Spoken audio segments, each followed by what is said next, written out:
আমাদের ছোট নদী চলে বাঁকে বাঁকে, বৈশাখ মাসে তার হাঁটু জল থাকে। জি, আমাদের বিশ্বকবি যেখানে বসে এই কবিতাটা লিখেছে, আজকে আমরা সেখানেই যাচ্ছি। আমরা যাচ্ছি রবি ঠাকুরের পতি শহরের সেই কুঠি বাড়িতে। আশা করি ভিডিওটা আপনারা খুবই এনজয় করবেন এবং শেষ মুহূর্ত পর্যন্ত দেখবেন। পতি শহর আত্রাই রেল স্টেশন থেকে 13 থেকে 14 কিলো হয়। এখানে আসার পরে প্রথমে আপনারা একটা বিনোদন পার্ক পাবেন। সেখানে এন্ট্রি ফি 20 টাকা করে, একজনের জন্য 20 টাকা। অলরেডি আমি এই পার্কের কিছু পিকচার আপলোড করছিলাম এবং অনেকেই জিজ্ঞাসা করেছেন জায়গাটা কোথায়। জায়গাটা আর কোথাও না, সেটা হলো আমাদের রবি ঠাকুরের সেই বাগান বাড়ির সামনের জায়গাতে। 2020 সালে এই বিনোদন পার্কটি তৈরি করা হয়েছে। এখানে গাছ আর গাছ, সবুজ মনোরম পরিবেশ। তেমন বিশেষ কিছু না থাকলেও এই সবুজ ঘেরা বাগানটা জাস্ট ওয়াও। আমি সেখানে বসে একটু গা জিরিয়ে নিচ্ছিলাম আর তার সাথে একটু ফান্টা খাচ্ছিলাম। আর এই জ্যৈষ্ঠ মাসের তীব্র রোদে আমি অতিরিক্ত কালোই হয়ে গিয়েছিলাম, তারপরেও নিজেকে একটু দেখে নিচ্ছিলাম।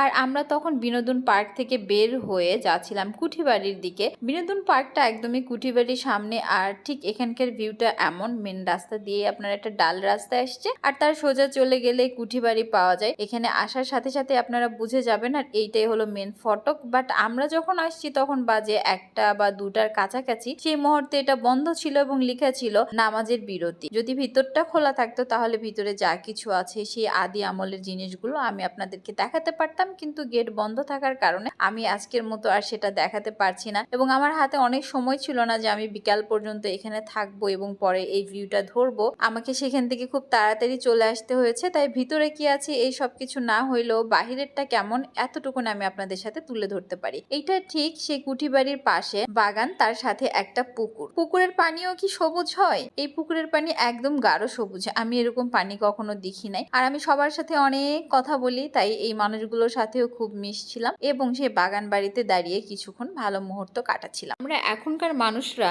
প্রতিযোগিতার যুগে এসে শান্তিটাই ভুলে গেছি। দেখেন সে যুগের বাড়ি করার তাদের থিম কেমন ছিল, পুরোটাই একটু রাজকীয় রাজকীয় ব্যাপার। বাসাটা 1 থেকে 2 তলা হয়, তার বেশি নয়, কিন্তু সামনে একটা পুকুর রাখা হয়েছে, তার সামনে একটা বাগান, পিছন দিকে বাগান, চারিদিক সবুজ আর সবুজ। বেশ কিছুক্ষণ সেই বাগানে ঘোরাঘুরি করলাম এবং পড়ে থাকা কিছু ফুল কুড়িয়ে নিয়ে এসে ভাইয়াকে দেখাচ্ছিলাম। তারপরে দৌড়াইতে দৌড়াইতে একটু ক্লান্ত লাগছিল, আবারও গাছের নিচে বসে গেলাম এবং ঠান্ডা একটা বাতাস পাইলাম। ওইখানকার যে পরিবেশটা ছিল সেটা কখনোই আমি ফোনে দেখিয়েও বুঝিয়ে বুঝাতে পারবো না, কারণ এখানে বসে থাকার পরে এত রকমের পাখি ডাকাডাকি করছিল, সেটাই এক ধরনের শান্তি। এবং চারিদিক সবুজ এবং ঠান্ডা বাতাস। বাতাসেরও কিন্তু একটা অদ্ভুত স্মেল আছে, যেটা ওইখানে ছিল। এই জ্যৈষ্ঠ মাসের তীব্র গরমে যখন মানুষ খুব অতিষ্ঠিত, সেখানে এই জায়গাতে বসে আমি এতটাই শান্তি পাচ্ছিলাম, যেটা আমাদের এসি রুমে বসেও পাওয়া যায় না। আমি অপেক্ষায় ছিলাম হয়তোবা এই গেটটা খুলে দিবে, মেন দরজা, আমরা ভিতরে যাব। কিন্তু প্রায় 2টা থেকে 3টা বেজে গেল, ওনারা আসছিলেন না। তার মানে ওনারা হয়তো 4টার দিকে আসবেন, আর আমার হাতে সময় ছিল না, আমাকে তাড়াতাড়ি চলে যেতে হবে নওগাঁতে। তাই আমি অনেক তাড়াতাড়ি চলে আসছিলাম। শেষ পর্যন্ত রবি ঠাকুরের এই ভাস্কর্যের সামনে এসে একটু দেখছিলাম এবং সেখানে একটা ফুল নিয়ে এসে তাকে ভালোবাসা প্রকাশ করছিলাম। সেখান থেকে চলে গেলাম সরাসরি নগর ঘাটে। এই তো এখানেই সেখানকার কিছু লাইন লেখা আছে, রবি ঠাকুরের লেখা। একদম যে মেন ফটক, সেখান থেকে সোজা তাকালেই এই নদীর ঘাটটা। আর এখানে বসে এই রবি ঠাকুর লিখেছিলেন, আমাদের ছোট নদী চলে বাঁকে বাঁকে। সেখানে আজকে কত ছোট বাচ্চারা খেলাধুলা করছে। আর এখানকার পরিবেশটা জাস্ট ওয়াও ছিল। সিঁড়ি দিয়ে নেমে এসে একটা সুন্দর বড় ব্রিজ, আর পানিগুলোতে ঢেউ ছিল, যথেষ্ট স্রোত ছিল, খুব ভালো লাগছিল। নতুন পানি, নতুন বর্ষার নতুন পানি, খুবই ভালো লাগছিল। আর এই বাচ্চাদের এই দৌড় ঝাঁপ ঝাপ্পো দেওয়া দেখে আমার খুব ভালো লাগছিল, খুবই এনজয় করতেছিলাম। যদিও আমি সাঁতার পারি না, আমি দেখলেই ভয় পাই, কিন্তু সেদিন আমি মোটেও ভয় পাইনি। তারপর বেশ কিছুক্ষণ আমরা নদীর ঘাটে ছিলাম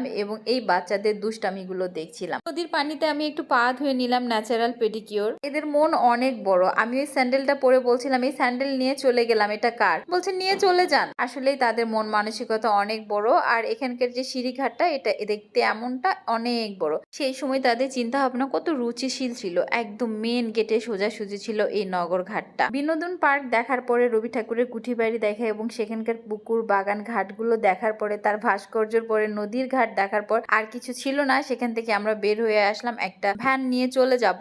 এখান থেকে আমরা আবারও যাব আত্রাই। আর আত্রাই থেকে এখানকার দূরত্ব শুরুতেই বলেছি প্রায় 13 থেকে 14 কিলোমিটার। আমরা রওনা দিয়ে দিলাম সেখান থেকে। আমার তীব্র মাথা ব্যথা করছিল গরমে, আর এরকম একটা সময় এত মেঘ, হঠাৎ করে কই থেকে যেন মেঘলা আকাশ হয়ে গেল। আমি অনেক শান্তি পাচ্ছিলাম। ও খেজুরগুলো কি সুন্দর ঝুলে আছে। তারপরে গরমের ভাবটাও একটু কমলো। আর গ্রামের রাস্তা নিয়ে বলার কিছু কিছু নেই, জাস্ট ওয়াও। আপনারা দেখছেন এবং জানেন আমার গ্রাম বারবার খুব ভাল লাগে। ইতিমধ্যে হঠাৎ করে খুব ঝড়, তারপরে একদম ঝরঝরে বৃষ্টি চলে আসলো আর চারিদিকেই শান্তি। এদিকটা পানি, ওদিকটা সবুজ, মেন রাস্তাগুলো গোসল করে গেছে, মনে হচ্ছে এতটাই সুন্দর, পুরাই সাজানো সেই কবিতার মতো, গল্পের মতো। এর মধ্যে খুব বৃষ্টি চলে আসলো, আমরা আর যেতে পারছিলাম না, তখন দাঁড়ায় একটা বাসায় নক করছিলাম। বৃষ্টির শব্দে হয়তোবা তারা ভিতর থেকে শুনতে পাচ্ছিল না, আমরা একটু বাইরে দাঁড়াইছিলাম। তারপর আমরা আবার রওনা দিলাম, বেশ কিছুতে যাওয়ার পরে আবার বৃষ্টি। তারপর আমরা আবারও একটা বাসার সামনে দাঁড়ায় গেলাম। আমাকে দেখতে একদম ভেজা হাঁসের মতো লাগতেছে। এখন আল্লাহর রহমতে বৃষ্টিটা একেবারে থেমে গেল, মনে হচ্ছে না যে আর বৃষ্টি হবে। তবে এই বৃষ্টি না হলে আমি আমার মাথার তীব্র ব্যথায় পুরাই শেষ হয়ে যাইতাম। এর মাঝেও আমি একটা ছোট্ট রিলস নেওয়ার জন্য ভিডিও নিয়ে নিলাম। দেখেন কত